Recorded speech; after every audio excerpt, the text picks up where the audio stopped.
Okay. Okay, hi, I'm Bella Story, and I made a robot called Flower Power. So what it is, it's a gardening robot.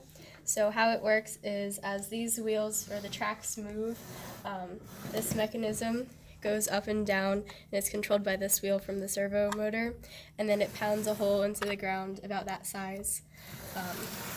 This is like soft dirt in the garden. Yes. Yeah. So this is how it works.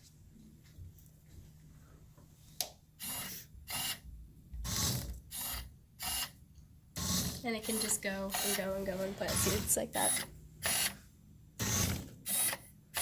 And this wooden piece, you designed all this? Yeah, I laser cut the wooden pieces.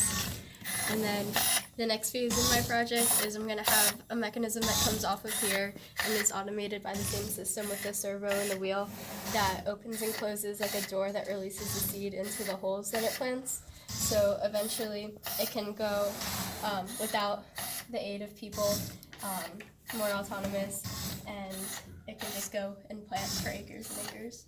You can have a water system too. It Yeah, and a waters rake. the seeds and the rake. You have a rake that trails behind it. A little hand that picks the fruit afterwards. Yeah, all kinds of stuff. Just gets bigger and bigger. And this is the future, folks. This is autonomous gardening.